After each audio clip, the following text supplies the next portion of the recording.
Have you ever known someone that you got kind of an ick feeling from, but you were like, nah, I'm probably just being crazy, right? And then you fast forward a little bit in time and you learn the truth about them, and you're like, man, I should have listened to my intuition. Well, it turns out that our brains are extremely adept at removing information. In fact, when I was getting my PhD, I studied the striatum, which is in the mid part of the brain. And I studied how information was processed through the striatum from the cortex and in the stop and go fashion in relation to motor circuits.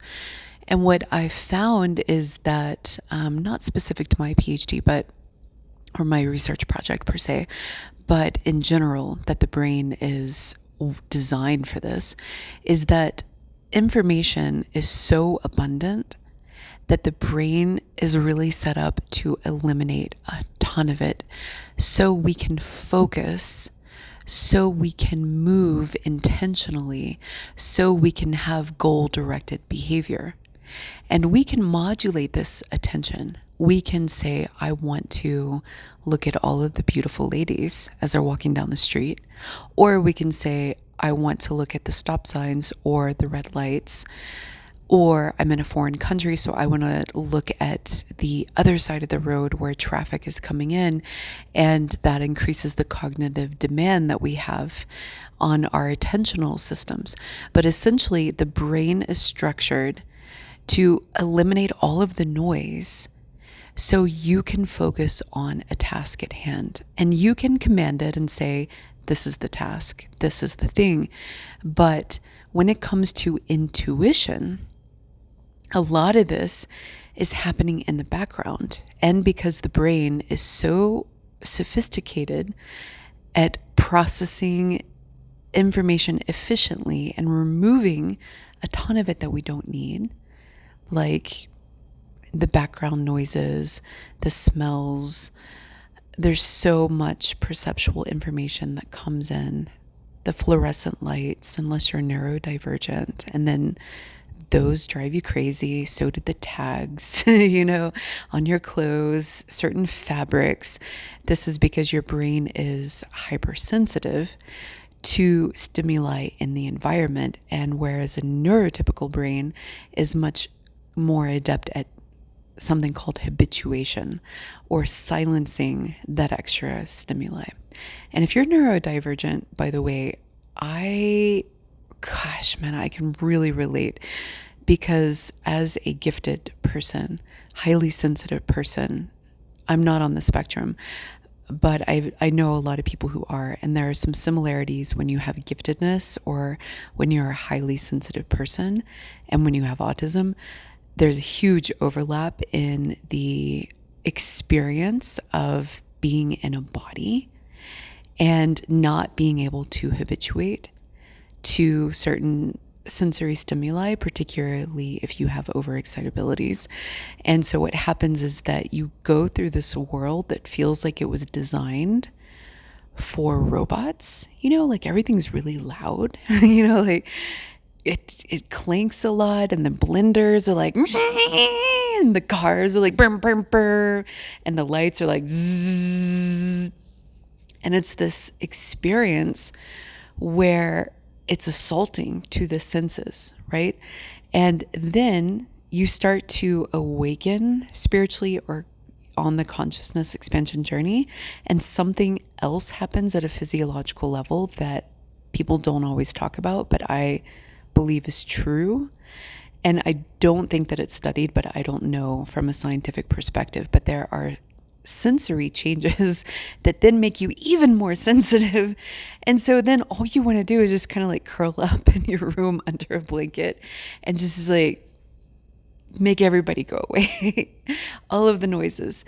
On one of my art projects, when I was getting into video editing, I created this thing called The World Was Not Made for Us, talking about this experience.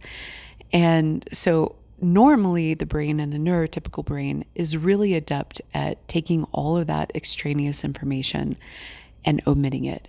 But if you are neurodivergent, ADHDers too, although the overlap is a little bit different with sensory information, because ADHDers can be like out of touch with their body, and that's a whole other thing.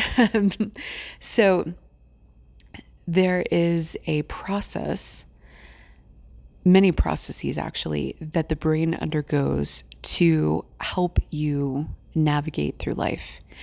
And depending on how you're built, you're going to be more or less sensitive than somebody else, than the average person that a lot of research has been done on.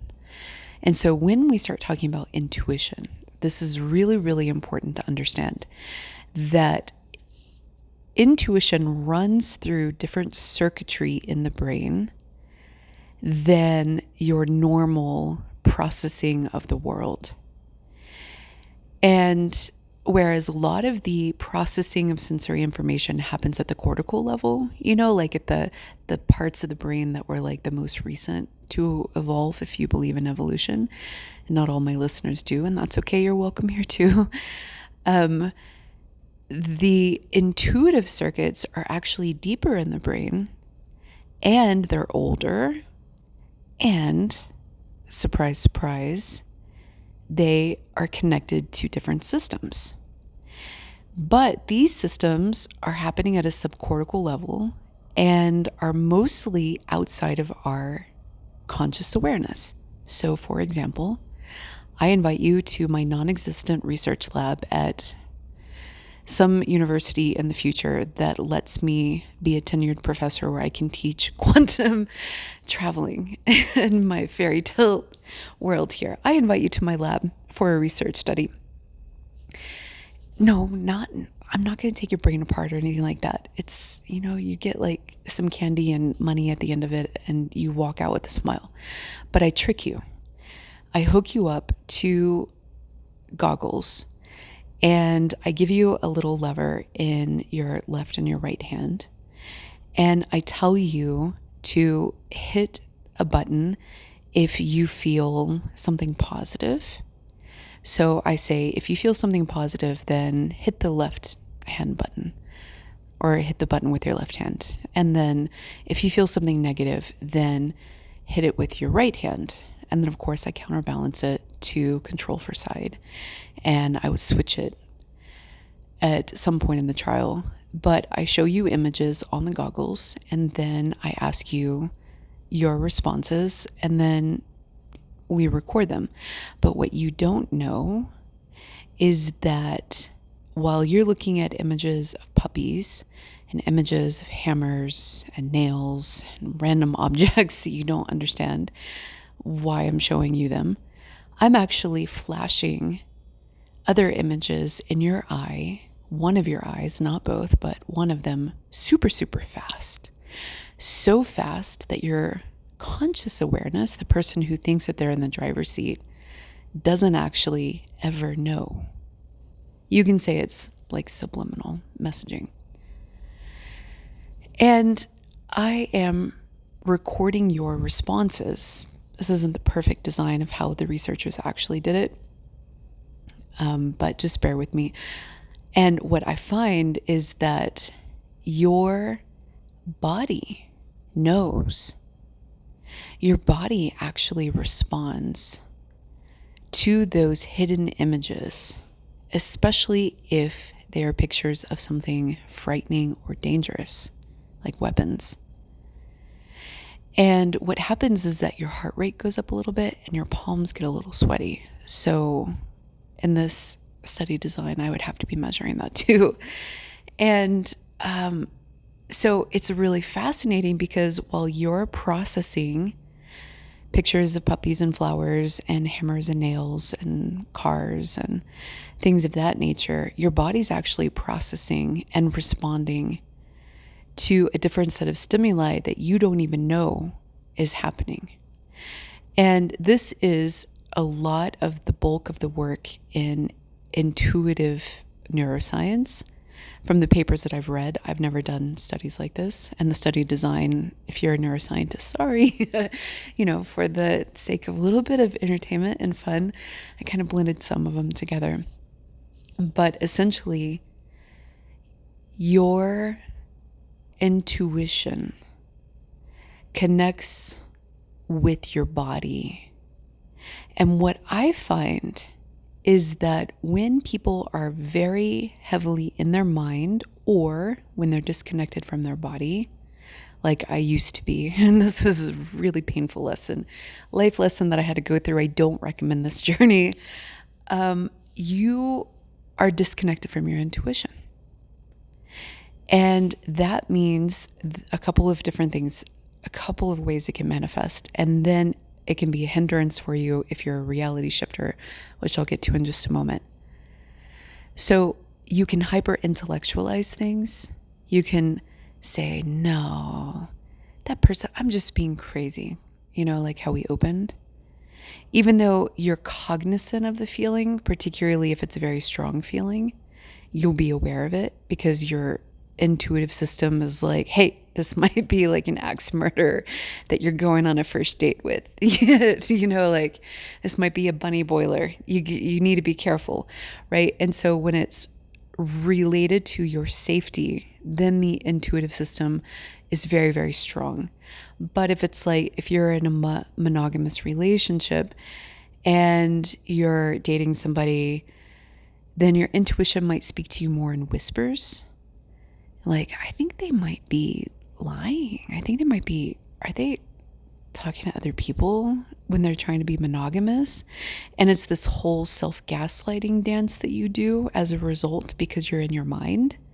And you're like, no, I'm being sensitive. I'm being the da-da-da-da-da-da, right?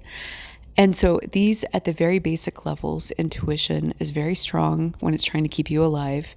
And then when it's trying to keep you emotionally safe, it's a little bit strong. But in both situations, you can override it. And very often people do when they are heavily in their mind. Or when they don't trust their body, or they don't have a harmonious relationship with their body. And this is probably one of the most detrimental things to have if you are trying to reality shift. And I'm just going to give it to you straight. I don't recommend continuing to try to reality shift if you are not in solid touch with your intuition, because those basic levels that I just described are so easy to ignore for most people that when we start to reality shift, you are going to sense that you are in a different place before you know that you're in a different place, before your conscious mind is aware of it. And what we don't want to do is have you anchor into a place that's like Hansel and Gretel leading you to the slaughter. And I want to be nice and say like everything's fairy tales and rainbows and when you're quantum traveling and shifting throughout the world. No, sometimes it's not. Sometimes there are nightmare experiences. I know people that are caught in some of those worlds, and I've been through some of those worlds. They're so sticky. I've been caught in them, but there are people that get caught in them for the entirety of their lives. There's one really particular horrific one that I'm part of a closed group of people that are in nightmare places. And this woman is in one that I thankfully dipped in and out of very quickly, because by that point I was in tune with my intuition, and she might not make it. Like she's talking about the things that are happening to her body, and I believe her because I know where she's at. And I know the experience that she's having, and I shudder to think about it because it's implausible by anybody from a binary society to think about that level of technology being on the market or on the black market. But in some places, it actually exists.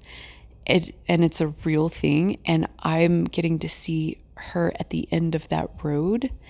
And I don't think I can help her. I think it's too far. I mean, she's talking about probably in the next week or so not making it, and I believe her. I really genuinely believe her. So there are some places that you have to be very, very in tune with your body.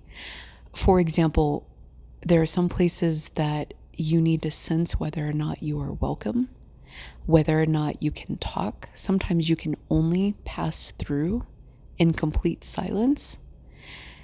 And then other places you don't want to eat certain types of food. I know if you're vegan, you probably think all vegetables are good, right? Or all like vegan food is good. But there are some places that your body will communicate with you. Don't eat things from the ground, like it might have some high levels of some things that are not good for your body.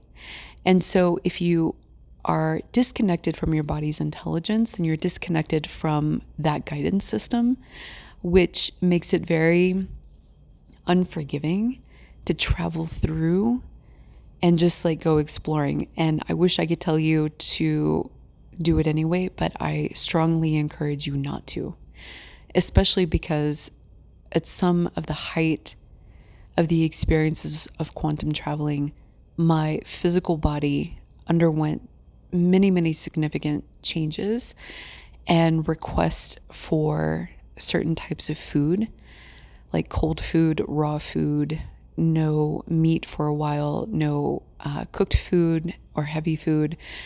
And so you just have to let your body lead, and an obscene amount of caffeine. Like I can't even drink what I used to drink then, in terms of like Starbucks double shots and energy drinks. And I mean, it was crazy. And no alcohol, like there's just physiological things that you need to be in tune with.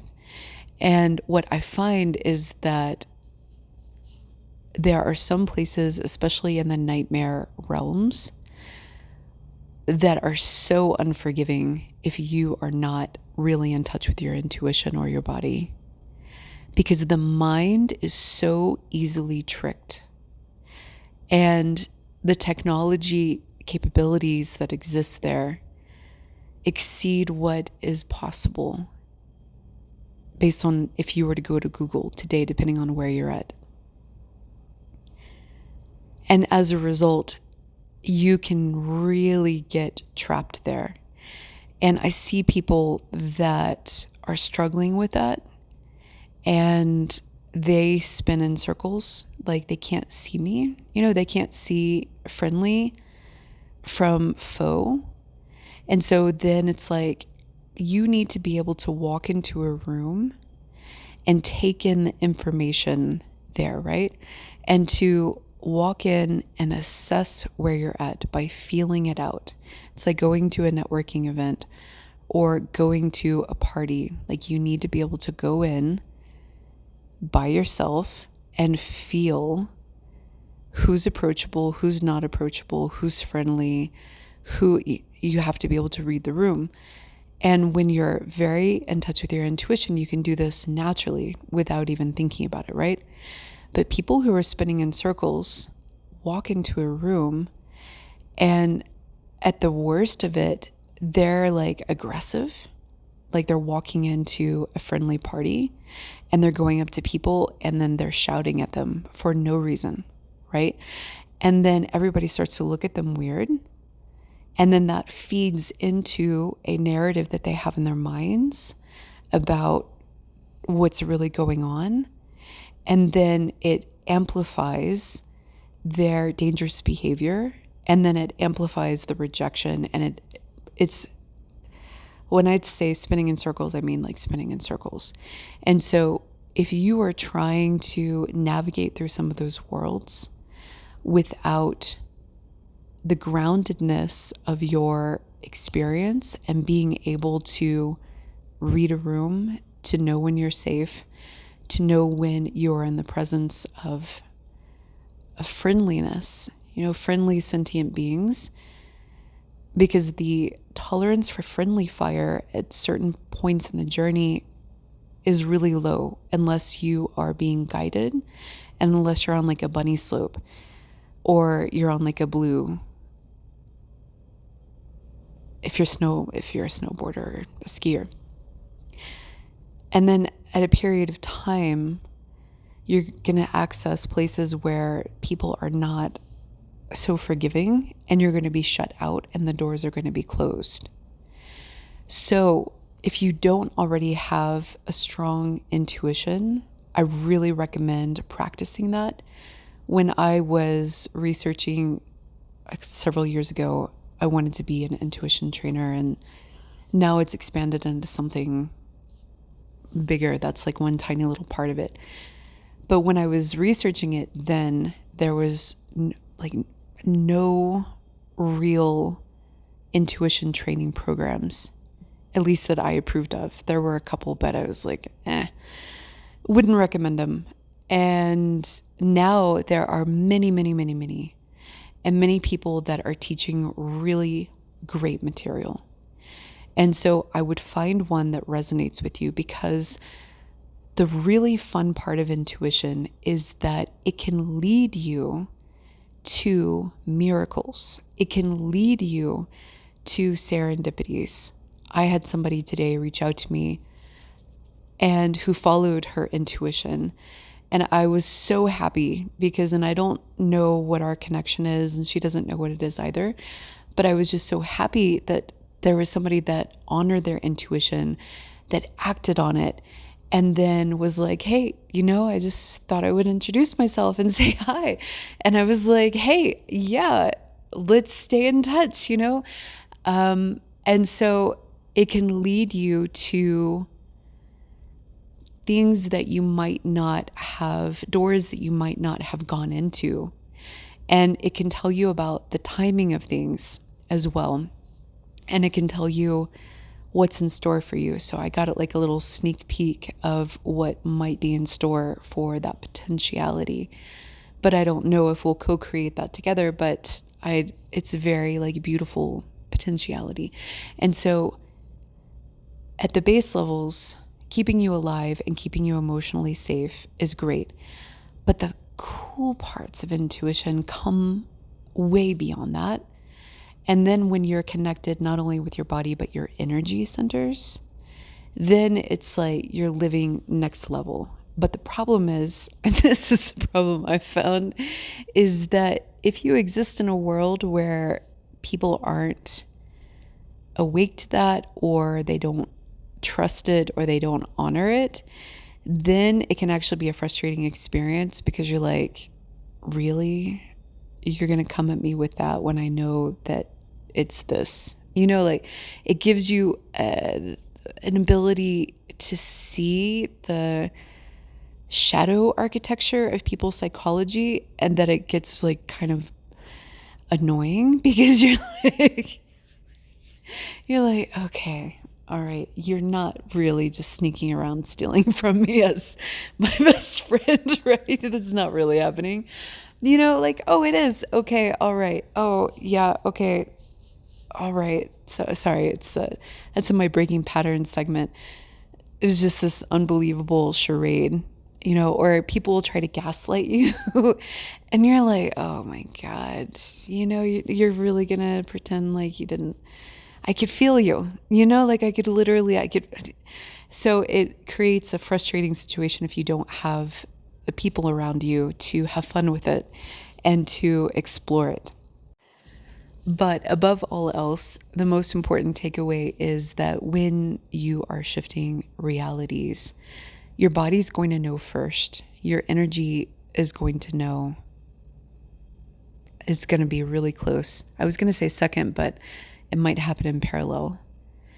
And then over time, your mind is going to know. But the way that our consciousness is structured is that it takes time and training for your conscious awareness to really start to see these reality shifts and reality shears is what I call them. And I'll talk about this more in upcoming recordings. But the little blips of the world sort of superimposing or correcting itself sober, like this is a sober phenomenon. And you have to awaken the body's perceptual system to be able to perceive that and then to handle it and not omit it. And so at first, you're going to be flying blind and you're going to be shifting blind, but your eyes aren't going to show you. And there's a whole hypothesis that I'm building about why this is, that is based in neuroscience, but I'm not able to discuss it right now in the way that I want to. So I'm going to hold that conversation because it's really, really important. But essentially, your eyes are, if you're in human form, one of the most dominant senses. And this is also the one that seems to be the most resistant to perceiving those little changes. And so most of those get edited out. This is my theory. Most of them, and this is supported by some of the neuroscience, most of those changes get edited out, leaving you in this finite, linear existence.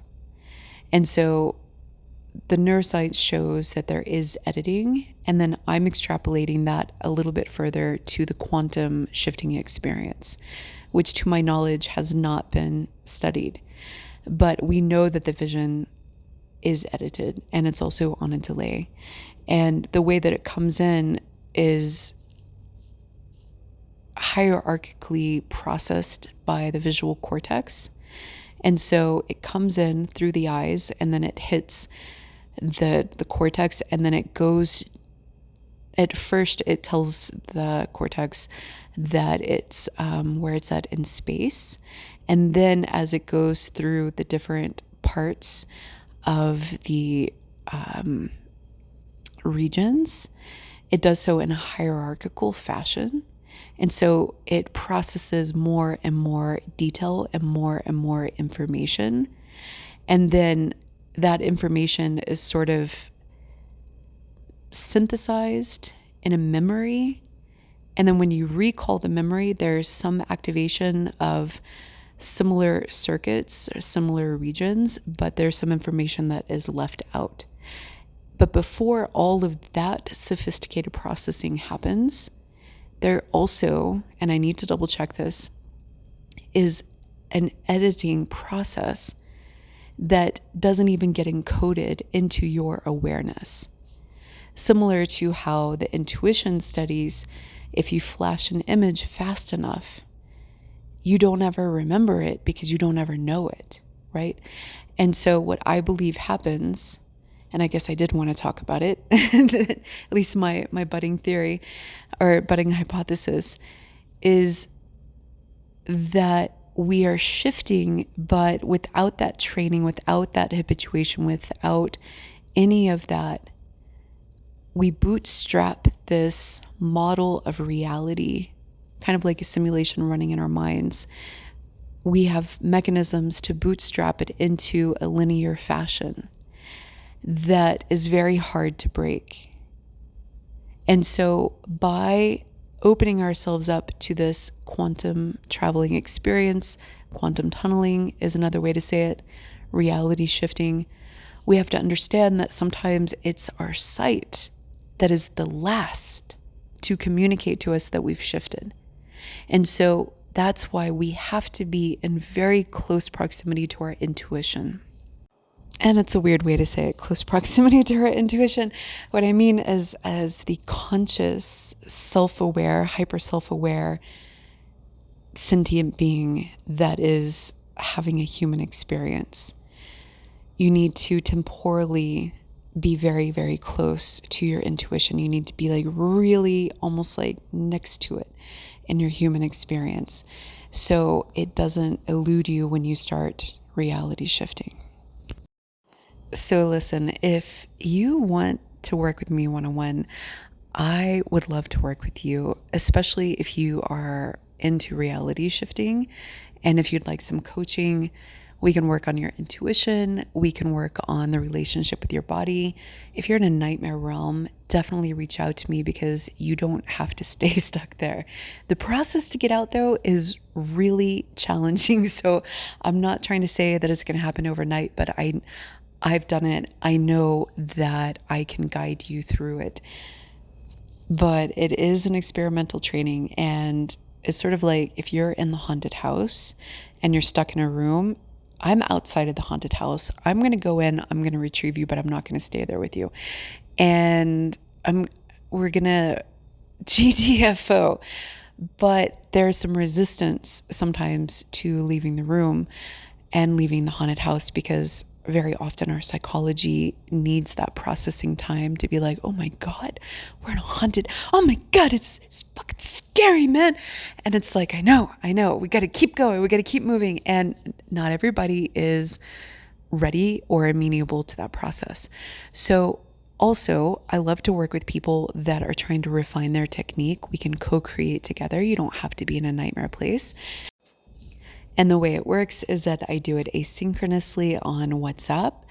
And you either book a session where we work together for an hour, sending messages back and forth, or I like to do deep dives working on a week basis with just a couple of clients where we can have several messages back and forth throughout the day and then really, really go deep into your specific unique situation and your psychology. So reach out and let me know. You can email me at sacredjourneyproductions@gmail.com. That is sacredjourneyproductions@gmail.com.